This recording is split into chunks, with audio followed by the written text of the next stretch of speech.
Assalamualaikum warahmatullahi wabarakatuh. Kalau anda follow Amas, anda akan baca berita satu Bitcoin nilaian dia dah melangkaui RM140,000 Malaysia. Maybe ada yang tertanya-tanya, siapa yang bagi nilai tu? Habis cerah, macam mana nak dapatkan Bitcoin? Ada efek ke Bitcoin dengan dunia IT sampai habis cerah cover benda ni? Macam mana nak buat duit dengan Bitcoin pada tahun 2020? So, benda ni saya akan sentuh dalam video kali ni. Masa saya buat video tentang Bitcoin dulu 2-3 tahun yang lepas, masa tu subscriber saya tak cecah 20,000, 10,000 pun tak cecah kot. So, video ni lebih kepada subscriber baru. Saya akan terangkan asas kepada Bitcoin, macam mana nak dapatkan dia, apa kesan dia, apa cerita dia, dan yang paling penting untuk subscriber yang maybe yang lama pun akan dapat manfaat ialah macam mana nak buat duit dengan Bitcoin pada tahun 2020. Kalau anda rasa bosan dengan penerangan saya, anda boleh skip ke timestamp seterusnya. Saya dah bahagikan video ni kepada beberapa topik. Anda jump saja ke sana lah. Anda bersama saya Ashraf Jeffrey dalam channel YouTube Mona Lisa. Kalau anda belum tekan butang subscribe, pastikan anda tekan butang subscribe. Dan anda boleh support saya, Syakir dan Adli dengan cara menjadi member tim Uhuk Mona Lisa dengan hanya RM20. So, dengan RM20 tu, apa yang anda akan dapat ialah anda akan masuk dalam grup Telegram Mona Lisa. Anda boleh chit-chat dengan saya, Adli dan juga Syakir secara direct. Kemudian anda boleh tanya apa-apa perkara yang berkait dengan dunia IT, even untuk personal juga. So, tanpa berlengah lagi, kali ni jom kita bincang tentang Bitcoin, guys. Jom!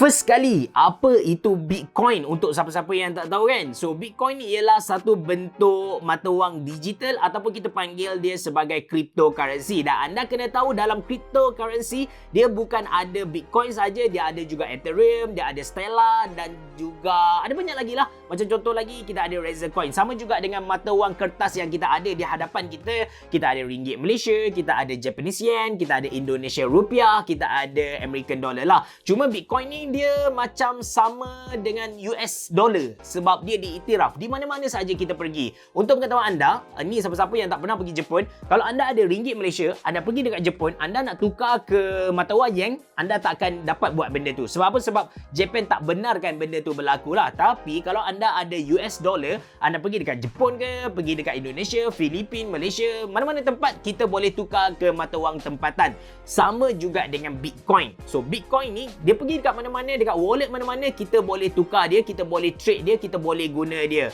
Macam kita ada juga Ethereum, kita ada juga Stellar. Ada tempat-tempat yang tak iktiraf mata wang ni. Okey, itu tentang Bitcoin. Kalau mata wang kertas, dia diurus oleh bank negara masing-masing lah. Tapi untuk mata wang digital ni, dia tak ada satu organisasi yang urus dia. Dia bebas, dia hak milik semua. That's why ramai yang suka tentang mata wang digital ataupun cryptocurrency inilah. Sebab apa? Untuk tahu apa kita cakap kalau wang kertas kita boleh palsukan dia kalau tak dikawal oleh satu badan tertentu. Untuk pastikan yang digital currency ni tak dipalsukan, semua ni bergantung kepada satu benda yang kita panggil dia sebagai blockchain. Okey, apa itu blockchain pula kan? So blockchain ni kalau anda ingat lagi subjek dalam kemahiran hidup ataupun kalau anda orang account, anda akan kita belajar tentang ledger. So ledger ni dia satu kita cakap history untuk setiap transaction yang berlaku, dari mana duit tu keluar, ke mana duit tu mengalir, kepada siapa duit tu duduk dekat last kali. And ledger ni disimpan oleh setiap orang. That's why kita tak boleh tipu. Saya bagi contoh lah.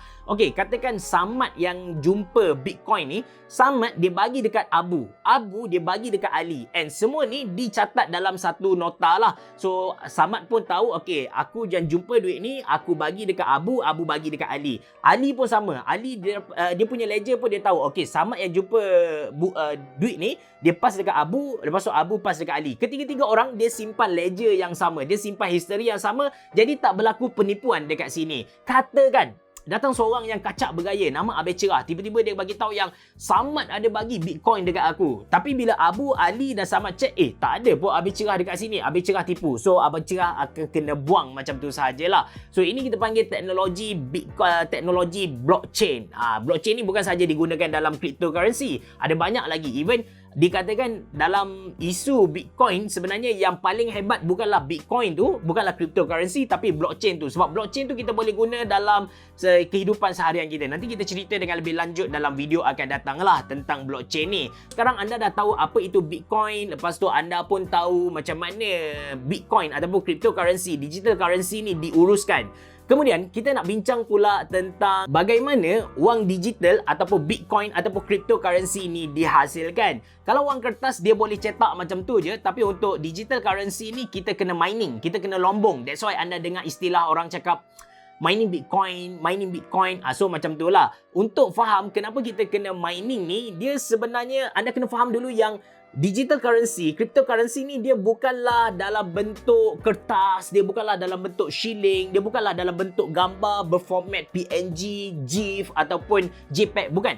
Dia dalam bentuk satu susunan nombor dan abjad, yang mana bila dia complete ni, barulah dia diiktiraf sebagai satu coin lah. Dan untuk dapatkan ni, dia macam ni lah. Dia kalau saya nak terangkan, mungkin anda pernah tengok dalam movie Transformers ataupun The Mummy. Kalau dekat piramid tu, dia ada gambar bumi, gambar bulan, bintang dan sebagainya. Yang mana sebenarnya gambar-gambar tu memberi satu message kepada pembaca dia. Cuma kita kena study, kita kena kaji, kita kena proses lah dia punya data tu untuk dapatkan message dia yang sebenar. Sama juga dengan cryptocurrency ni. Dia sebenarnya dia adalah dalam bentuk satu susunan number macam tu, yang mana kita punya komputer dia kena correct untuk dapatkan satu susunan number yang ikut kepada dia punya protokol.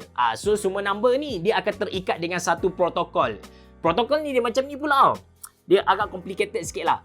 Macam saya bagi tahu, okey, satu smartphone tu diiktiraf sebagai satu smartphone bila mana dia ada kamera, dia punya RAM 8GB, lepas tu dia punya SSD, dia punya storage 100GB. So katakan datang phone yang tak lengkap kepada tiga ciri ni, saya tak kata dia sebagai smartphone lah, saya akan kata dia sebagai kambing ke, dia sebagai lembu ke, tak kisah, tapi dia bukan smartphone lah. Sama juga dengan coin, katakan Bitcoin ni, dia punya pembuat ni dah set. Kalau dia ada macam ni, barulah kita iktiraf dia sebagai coin lah. Tapi dia dalam bentuk satu nombor yang sangat complicated. That's why kita kena mining lah. Sama, dia punya konsep tu sama dengan kita translate gambar-gambar bulan bintang yang ada dekat piramid tu kepada satu message. That's why kita pun panggil dia sebagai cryptocurrency. Okay, sekarang anda dah faham apa itu Bitcoin. Sekarang anda dah faham tentang blockchain dan anda dah faham macam mana nak dapatkan Bitcoin tadilah. Kita akan bergerak ke nilaian Bitcoin tu sendiri. Siapa yang bagi nilai dekat Bitcoin tu habis cerah sampai satu biji Bitcoin jadi sampai RM140,000 Malaysia?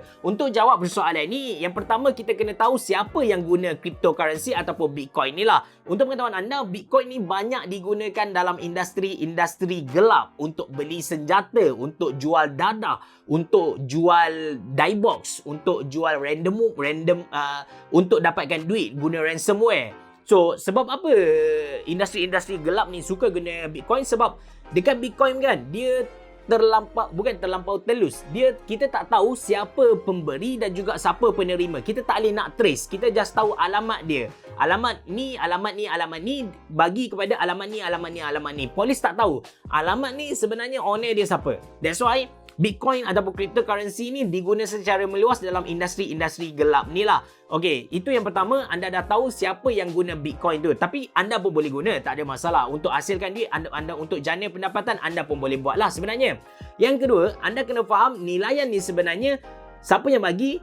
Kita sendiri sebenarnya. Kita sendiri. So, untuk faham benda ni kan, kita kena kembali kepada zaman Paleolitik dulu, yang mana manusia ketiga tu bila nak dapatkan sesuatu barang, kita akan guna sistem barter. Katakan kita nak lembu, kita ada ayam. So kita pergi dekat kawan kita yang ada ayam, kita cakap dengan dia, "Weh, aku nak ayam lah, tukar dengan lembu aku, boleh tak?" So boleh. Tapi manusia perasan, bila buat macam tu kadang-kadang dia ada nak something, tapi dia tak ada benda tu.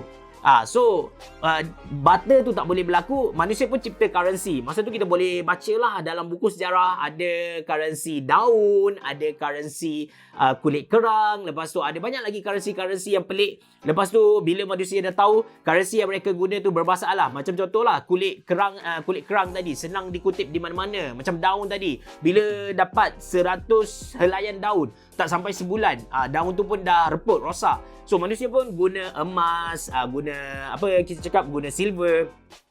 Tapi masalah juga sebab apa? Sebab benda tu berat, susah nak bawa ke mana-mana. Dan kadang-kadang benda yang nak beli posen je, tapi takkan nak bagi sejongkong emas kan? Tak boleh. So manusia pun cipta wang kertas lah. Dan sekarang manusia cipta digital currency. Of course sebab dia dapat atasi masalah-masalah yang ada dekat mata wang kertas kita. Macam contoh, mata wang kertas kita senang dipalsukan, mata wang kertas kita ada cukai dekat situ. So manusia lebih suka guna digital currency. Dan atas dasar dua inilah sebenarnya harga ataupun nilaian Bitcoin tu ditetapkan tadilah. Dan sebenarnya Bitcoin ni bukanlah satu benda yang baru. Dia bukanlah benda yang baru berlaku 1, 2, 3 tahun ni. Tak ada. Dia benda yang berlaku dari tahun 10 tahun yang lepas kalau saya tak silap. Atau 10, 11, 12, 3 tahun yang lepas lah. Cuma dia jadi hype dari tahun 2016 bila mana dia punya nilaian tu dah cecah 1000 USD. So masa tu nilai Bitcoin dia dah jadi tinggi, orang dah start gila. Okay, aku nak mining. Kalau dulu dia punya miner tu tak ramai, tapi sekarang semua orang nak mining. Orang nak mining ada dua cara. Yang pertama orang beli mesin, yang kedua orang beli grafik card lah. Dan ketika tu orang gila-gila beli grafik card, termasuk dengan saya lah. Bayangkan RX 470 yang sepatutnya berharga RM800 Malaysia, ketika tu harga dia naik sampai RM2,000 Malaysia. Standard bila demand satu-satu produk tu sangat tinggi, dia punya supply tu rendah, harga dia memang melampau-lampau lah babe. Dan saya ada kongsikan dengan YouTube dengan subscriber Mona Lisa yang lepas 3 bulan mining saya quit. Ada sebab dia. Tapi sebab utama dia ada dua lah. Yang pertama sebab saya malas nak handle dia leceh. Memang mining GPU ni dia leceh. Kadang-kadang PC kita crash lah, kadang-kadang jadi itu, kadang-kadang jadi inilah. So dia leceh. Untuk saya yang kerja 10 pagi, 10 malam dekat Mona Lisa, memang susah sikit lah nak buat kan. Yang kedua, masalah dia terletak pada difficulty level. Apa kejadah pula difficulty level ni? Apa cerah? Banyak sangat dah perkataan hari ni. Kita ada Bitcoin, kita ada cryptocurrency, kita ada alternate coin, kita ada blockchain. So kita dah banyak benda belajar, tiba-tiba keluar pula difficulty level ni. Apa cerah? So dia macam ni. Untuk dapatkan, macam saya bagi tahu tadi, sebenarnya Bitcoin ni ialah satu susunan number dan juga abjad lah. So katakan koin pertama untuk jumpa ni dia adalah 0001. So kita jumpa satu koin lah. Dan ikut kepada protokol dia kata okey, koin yang kedua mestilah 10 tambahan 10 dari koin yang pertama tadi. So orang yang mining jumpalah 0011. Itu koin yang kedua. Lepas tu ikut protokol dia tadi, dia kata koin ketiga mestilah dijumpai selepas tambah 30 pula. Jadi 0041 barulah dapat koin yang ketiga. Jadi benda ni dia bertambah ikut kepada protokol, ikut kepada orang yang jumpa dia. Dan anda kena tahu yang Bitcoin sebenarnya dia bukan unlimited. Dia ada limit dia. Limit Bitcoin ialah 21 juta dan buat masa sekarang 2021 ni orang dah jumpa dia sebanyak 18 juta. Cuma walaupun tinggal 3 juta lagi, anda kena tahu satu biji Bitcoin harga dia RM140,000 Malaysia. Anda ada 10 biji Bitcoin, anda dah jadi millionaire babe. So itu tentang Bitcoin lah. Jadi dia makin ramai orang mining, makin susah untuk kita dapat satu coin lah. Bila makin banyak coin dijumpai, dia punya difficulty level, tahap kesusahan untuk dapatkan satu coin tu dia makin bertambah. Jadi bila makin bertambah ni, dia akan ambil masa. Bila ambil masa, di sinilah dia punya dia punya flaw, bukan flaw sebenarnya, dia punya pullback tu. Bila dia ambil masa untuk mining, dalam masa sama sebenarnya kita sedang guna elektrik.